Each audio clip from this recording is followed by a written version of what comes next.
We have a major housing affordability challenge, so there is a great distress in the market for people trying to access housing, and it's only going to get worse unless we intervene with solutions, because by 2050 our population is going to grow to 40 million people. So we've got to house another 15 million people in the next 30 years. My name's Geoff Brailey. I'm a social researcher at McCrindle, and I've been here for 7 years. At McCrindle, we love collecting data and discovering insights so that we can help gather helpful information in a visual format to guide busy leaders. What might seem like an everyday need and necessity of life, having a home, has now made it into the aspirational category of just being able to own a home. So it's a bit of a challenge we're facing. We do value, I think, a pretty lavish lifestyle here in Australia, and so we're spending money on things like the cafe culture. However, that hasn't been the cause of a housing crisis. Spending too much on weekend little treats, the $10 at the cafe, isn't what is causing the housing crisis, when housing unaffordability has really reached incredibly distressing levels.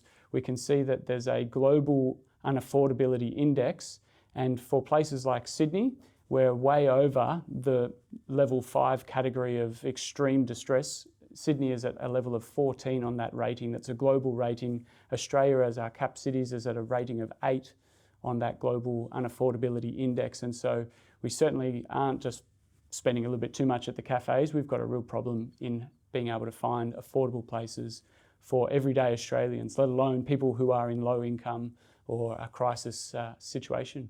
40 years ago, houses were under $100,000 then across all our capital cities, whereas today for Sydney it's over $1 million for that house price. So the real challenge is that the income ratio back in 1981 was over just already over 5 times the difference between income to the house price.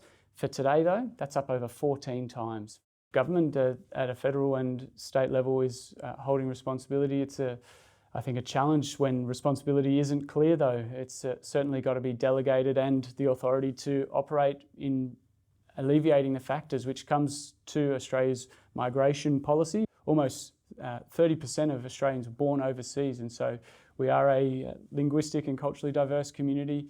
What we've seen though is the rapid population growth through net overseas migration that's put pressure in, particularly in our kind of landing pad cities like Sydney and Melbourne, and also those sister cities around like a Geelong, which was actually growing faster than Melbourne.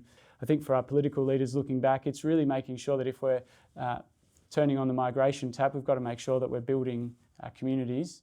The narrative and the value is of fairness is right at the centre of our culture. And certainly while it might be a spoken value, I think the practical lived experience is very different to that aspirational value of fairness and equality, particularly when it comes to the housing story and the economic story in Australia. There's certainly plenty of pressures at play, making it hard for individuals to get a foot on the property ladder, to get that loan paid down and to live in financial freedom. And for our younger generations, financial freedom is one of their key goals. So we've certainly got to understand that there's a desire there, and I think there'll be an appetite for younger generations to find multiple sources of income that would help them in their financial journey.